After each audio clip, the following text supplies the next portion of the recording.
Hello student, good afternoon.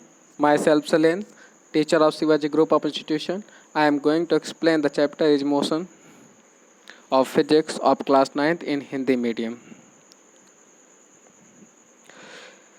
आपको मैं last audio में इस चैप्टर को फिनिश करा चुका हूँ, जो मैं आज वीडियो के थ्रू इसे रिवीजन कराऊंगा। सबसे पहले मैं टॉपिक में आता हूँ गति। मैं आपको गति बता चुका हूँ गति क्या होती है। जैसे पहले हम इसकी डेफिनेशन जो स्क्रीन पे दिख रही है वो पढ़ते हैं। यदि कोई वस्तु अपनी स्थिति अपने चारों ओर की वस्तुओं की अपेक्षा बदलती रहती है तो वस्तु की इस स्थिति को गति कहते हैं। जैसे नदी में चलती हुई नाव, वायु में उड़ता हुआ वायुयान। मैं आपको एग्जांपल देता हूँ कि पहले तो मैं आपको ये बता दूंगा, जो आपको पहले ऑडियो के थ्रू आपको जो पीडीएफ मिल चुके हैं वो डेफिनेशंस और ये डेफिनेशन आर नॉट सिमिलर। हो सकता है कि कुछ एग्जांपल एक्स्ट्रा हों तो आप उन्हें नोट कर लेंगे। वैसे डेफिनेशन का मीन्स एक ही है। आते हैं टॉपिक पर। यदि कोई वस्तु अपनी स्थिति अपने चारों ओर की वस्तुओं की अपेक्षा बदलती रहती है तो इसे वस्तु की स्थिति को गति कहते हैं। तो मैं आपको बताऊंगा ये कैसे होता है। आपने देखा होगा कि जब हम किसी वस्तु के साथ साथ गति करते हैं तो वो हमें गति में नहीं लगती है। जैसे हम ट्रेन में बैठते हैं तो हमारे सीट के सामने सीट में बैठा हुआ व्यक्ति गति में नहीं दिखाई देता है, पर जब हम उसी व्यक्ति को ट्रेन से बाहर खड़े होकर देखते हैं तो हमें गति में दिखाई देता है। तो जब हम वस्तु के साथ साथ उसी की स्पीड से गति करते हैं तो हमें उसकी गति का एहसास नहीं होता, क्योंकि उसकी स्थिति और हमारी स्थिति में जो अंतर है वो सेम समय में जो अंतर हो रहा है, इसलिए हमें उसकी गति का एहसास नहीं होता है। जैसे आकाश में जब हवाई जहाज या वायुयान उड़ता है तो हम उसे देखते हैं तो वो हमें गति में दिखाई देता है। क्यों? क्योंकि हम स्थिर में होते हैं। वो हमारी अपेक्षा अपनी स्थिति को बदल रहा होता है, इसलिए वो गति में दिखाई देता है।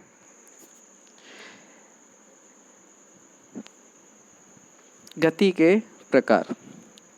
गति 6 प्रकार की होती है। रेखी गति, जब कोई वस्तु अपनी किसी सरल या वक्र रेखा पर गति करती है तो इस प्रकार की गति को रेखी गति कहते हैं। वृत्तीय गति। रेखी गति समझ गए ना, कि जब कोई वस्तु अपने सरल रेखा पर या रेखी पथ पर एक सीधी रेखा में गति करती है तो इस प्रकार की गति को रेखी गति कहते हैं। वृत्तीय गति में क्या होता है? जब कोई वस्तु किसी वृत्ताकार पथ पर गतिमान होती है। किसमें बेटा? वृत्ताकार पथ में गतिमान होती है तो इस प्रकार की गति को वृत्तीय गति कहते हैं। थर्ड पॉइंट, दोलनी गति। जब कोई वस्तु किसी निश्चित बिंदु के आगे पीछे या ऊपर नीचे गति करती है तो इस प्रकार की गति को दोलनी गति कहते हैं। समझ गए? मैं फिर से रिपीट कर रहा हूँ। दोलनी गति, जैसे आपने झूला देखा होगा। झूले में क्या होता है? जब वो झूला आगे जाता है और पीछे जाता है, अपनी गति को बार बार आगे पीछे रिपीट करता है, तो इस प्रकार की गति को दोलनी गति कहते हैं। या जब कोई वस्तु ऊपर और नीचे, जैसे बॉल होती है, बॉल को जब हम पकड़ कस के पटकते हैं तो टिप खा करके ऊपर आती है और नीचे आती है, तो इसलिए ऊपर नीचे अपनी गति को बार बार दोहराती है, तो इस प्रकार की गति को भी हम दोलनी गति कहते हैं। ठीक है? जब आगे पीछे अपनी गति को दोहराए तो भी दोलनी गति होती है, ऊपर नीचे अपनी गति को दोहराए तो भी हमारे पास दोलनी गति होती है। अब आते हैं फोर्थ पॉइंट, आवर्त गति। वैसे गति जिसमें कोई कण किसी निश्चित समय अंतराल के बाद दोहरावे तो इस प्रकार की गति को आवर्त गति कहते हैं। मीन्स इसमें यह है कि जब कोई वस्तु किसी निश्चित समय में अपनी गति को बार बार दोहरावे, ये इसमें लिखा हुआ है दोहरावे मतलब दोहराना। क्या होता है? दोहराना। तो वैसे गति जिसमें कोई कण किसी निश्चित समय अंतराल में अपनी गति को बार बार दोहराती है तो इस प्रकार की गति को आवर्त गति कहते हैं। क्लियर? आते हैं अनियमित गति में। जब कोई वस्तु अपनी गति की दिशा अनियमित रूप से परिवर्तित करती है तो इस प्रकार की गति को अनियमित गति कहते हैं।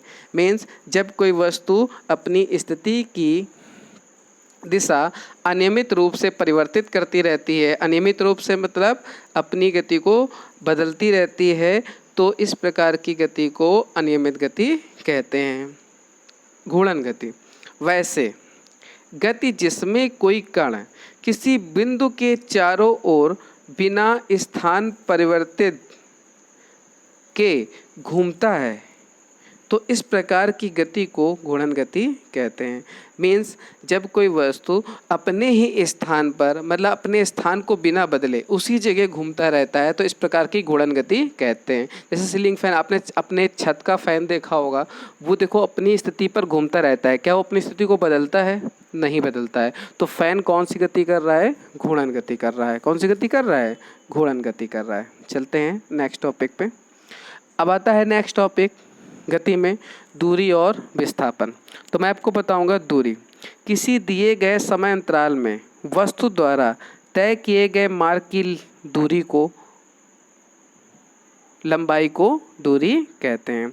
किसी दिए गए समय अंतराल में, किसी एक दिए गए समय अंतराल में वस्तु द्वारा तय किए गए मार्ग की लंबाई को दूरी कहते हैं। मीन्स किसी दिए गए समय अंतराल पर जब कोई वस्तु अपने दिए गए मार्ग की लंबाई तय करता है, उसी लंबाई को हम दूरी कहते हैं।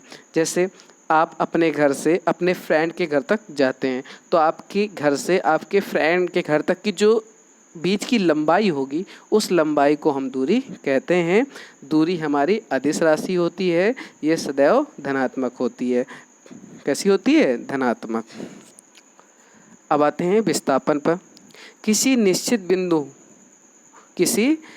बिंदु या दिशा में दो बिंदुओं के बीच की लंबवत दूरी को विस्थापन कहते हैं। जैसे मैं बताऊंगा, एक निश्चित दिशा में दो बिंदु के बीच की लंबवत दूरी को विस्थापन कहते हैं। या हम यही बोल सकते हैं कि दो बिंदु हों, उनके बीच की न्यूनतम दूरी को हम विस्थापन कहते हैं। ये एक सदिश राशि होती है, इसका मात्रक मीटर होता है। विस्थापन धनात्मक, ऋणात्मक और शून्य दोनों हो सकता है। धनात्मक भी हो सकता है और ऋणात्मक भी हो सकता है। तो आपको मैं बताऊंगा, दूरी का ही मात्रक मीटर होता है, इसका ही मात्रक मीटर होता है। इसी के साथ मैं एक टॉपिक और बताऊंगा। आपसे क्वेश्चन पूछा जाता है दूरी विस्थापन में क्या अंतर होता है, तो आप यहीं से इसकी दूरी और विस्थापन में अंतर स्पष्ट कर सकते हैं। ये क्या होता है? ये अपने मार्ग की लंबाई जो होती है उसे हम दूरी कहते हैं। ये अपने मार्ग के प्रारंभिक और अंतिम बिंदु के बीच की जो न्यूनतम दूरी होती है उसे विस्थापन कहा जाता है। दूरी अदिश राशि होती है और ये सदिश राशि होती है। दूरी सदैव धनात्मक होती है, विस्थापन धनात्मक, ऋणात्मक और शून्य दोनों हो सकता है। दूरी को भी मीटर मापते हैं, विस्थापन को भी मीटर में मापा जाता है। अब आते हैं चाल में। चाल क्या होती है? किसी वस्तु के दूरी की दर को हम चाल कहते हैं। दूरी की दर को चाल कहते हैं। किसी वस्तु की दूरी की दर को चाल कहते हैं, या किसी वस्तु द्वारा एकांक समय में चली गई दूरी को चाल कहते हैं। यही परिभाषा हो सकती है। तो मैं आपको बताता हूँ, किसी वस्तु के दूरी की दर को चाल कहते हैं, या किसी वस्तु द्वारा एकांक समय में चली गई दूरी को चाल कहते हैं। क्लियर? इसके बाद चाल बराबर फॉर्मूला क्या होता है? चाल बराबर होता है दूरी बटे समय। ठीक है, और चाल के फॉर्मूले में कौन आ रहा है? दूरी आ रहा है। दूरी हमारी कैसी राशि होती है? अदिश। तो चाल भी कैसी होगी? अदिश। अब फॉर्मूला हमारे पास क्या है? चाल बराबर दूरी बटे समय। तो दूरी किस में मेजर करते हो आप? मीटर में। समय किस में मेजर करते हो? सेकेंड में। तो इसका मात्रक क्या बनेगा? मीटर पर सेकेंड। इसी के साथ मैं आपको रिपीट करके फिर से बताता हूँ कि आपको जो पहले पीडीएफ मिली थी हैंड राइटिंग में और ये राइटिंग में, डेफिनेशंस दोनों सेम हैं। क्लियर? कंफ्यूज मत होइएगा। ठीक है? किसी वस्तु के दूरी की दर को चाल कहते हैं। हम इसी को दूसरी भी लैंग्वेज में लिख सकते हैं। किसी वस्तु की एकांक समय में तय की गई दूरी को चाल कहते हैं। क्लियर? चाल बराबर दूरी बटे समय, ये अदिश राशि है, इसका मात्रक मीटर पर सेकेंड होता है। अब आते हैं वेग पर। किसी वस्तु के विस्थापन की दर को या एक निश्चित दिशा में प्रति सेकंड या एकांक समय में तय किए गए विस्थापन को वेग कहते हैं। तो हम विस्थापन की दर कहें या एकांक समय में तय किए गए विस्थापन के वेग, अर्थात लगा हुआ है, दोनों में से कोई भी एक डेफिनेशन आप दे सकते हो। यह सदिश राशि होती है, इसका एसआई मात्रक मीटर पर सेकेंड होता है, जो चाल का होता है वही इसका मात्रक होता है। तो इसी के साथ अगर चाल और वेग में अगर कोई अंतर पूछता है तो भी आप यही दोनों डेफिनेशंस के आप उसके अंतर भी स्पष्ट कर सकते हो। अब आते हैं हम लोग संवेग में। किस में आते हैं? डेफिनेशन संवेग है। देखिए आपको लिखा है मोमेंटम संवेग। संवेग क्या होता है? किसी वस्तु के द्रव्यमान और वेग का गुणनफल। किसी वस्तु के द्रव्यमान और वेग के गुणनफल। देखिए फॉर्मूला लिखा हुआ है, इसी डेफिनेशन में आप नीचे देखेंगे स्क्रीन में लास्ट वाली लाइन में लिखा हुआ है संवेग बराबर वेग इंटू द्रव्यमान। तो वेग इंटू द्रव्यमान में क्या होगा? किसी वस्तु के द्रव्यमान और वेग, द्रव्यमान और वेग, देखो द्रव्यमान और वेग का गुणनफल हो रहा है, किसी वस्तु के द्रव्यमान और वेग के गुणनफल को हम संवेग कहते हैं। जो ये नहीं कि हम पहले द्रव्यमान बोले, वेग ही बोल सकते हैं। किसी वस्तु के वेग और द्रव्यमान के गुणनफल को संवेग कहते हैं। ठीक है? संवेग क्या होता है? संवेग होता है हमारा कि जब कोई द्रव्यमान वाली वस्तु, सपोज दैट किसी वस्तु के अंदर द्रव्यमान है, अब वो किस में आती है? गतिमान होती है, तो उसके पास वेग भी होगा और क्या होगा? द्रव्यमान भी होगा। तो हम कहेंगे कि वस्तु के पास क्या है? संवेग है। क्या है? संवेग। वस्तु किस में है? मोमेंटम में है। इसका एसआई मात्रक क्या होता है? किलोग्राम मीटर पर सेकेंड। अब आती है डेफिनेशन त्वरण। किसी वस्तु के वेग में परिवर्तन की दर को त्वरण कहते हैं। इसका एसआई मात्रक मीटर पर सेकेंड स्क्वायर है। यदि समय के साथ वस्तु का वेग घटता है तो त्वरण ऋणात्मक होता है, जिसे मंदन कहते हैं। जिसे हम मंदन कहते हैं। किसी वस्तु में वेग परिवर्तन की दर को त्वरण कहते हैं। किसी वस्तु में अगर वेग में परिवर्तन हो रहा है समय के सापेक्ष, तो हम कह सकते हैं वस्तु में क्या है? त्वरण है। इसका एसआई मात्रक क्या होता है? मीटर पर सेकेंड स्क्वायर। इससे हम ए से डिनोट करते हैं। इसकी डेफिनेशन किससे?